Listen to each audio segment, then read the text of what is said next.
बिस्मिल्लाहिर्रहमानिर्रहीम। अस्सलाम वालेकुम। बड़ी ईद के लिए बड़े टोटके।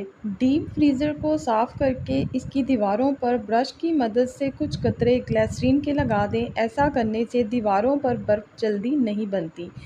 ईद पर टाइम बचाने के लिए कम टाइम में बहुत ज़्यादा खाना बनाने के लिए आपको चाहिए कि आप बहुत सारा प्याज काट कर इसको ईद से पहले ही फ्राई करके रख लें।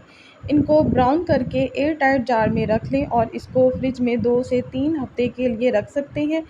इससे जो है ये प्याज जल्दी ख़राब नहीं होंगे और इस तरह से आपका जो टाइम है वो भी बच जाएगा। ईद से कुछ दिन पहले ही बहुत सारा अदरक लहसुन पीस कर इसकी पेस्ट बनाकर आप इसको फ्रीज़र करके भी रख सकते हैं। इस तरह से आपका बहुत ज़्यादा टाइम बच जाएगा। ईद पर गोश्त को मैरिनेट करना हो या सालन बनाना हो या बिरयानी बनानी हो या गोश्त को हज़म करने के लिए आपको नींबू पानी बनाना हो तो इसके लिए आपको नींबू की ज़रूरत लाज़मी पड़ती है। तो इसके लिए अगर आप बहुत ज़्यादा नींबू लेके आए हैं तो इसका रस निकाल कर इसको आइस क्यूब ट्रे में फ्रीज़र में जमा कर इसके क्यूब बनाकर एक जो एयर टाइट बैग होता है ज़िप लॉक बैग इसमें डालकर रख लें और इसको फ्रीज़ कर दें और इस तरह से आपका जो टाइम है वो भी बच जाएगा। बावर्ची खाने की दीवारें या कैबिनेट या शेल्फ चिकने हो गए हों तो इन्हें थिनर से साफ़ करें। गर्म पानी में तौलिया भिगोकर बेकिंग पाउडर लगा लें और इसे साफ़ करें। इससे जमी हुई चिकनाई साफ़ हो जाएगी।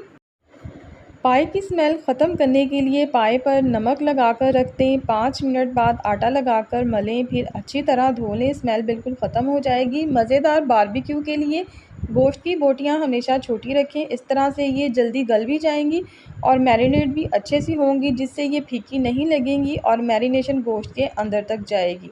बकरे और गाय के गोश्त गलाने के लिए कच्चा पपीता इस्तेमाल करें या कोई भी मीट टेंडराइज मैरिनेशन में इस्तेमाल करें।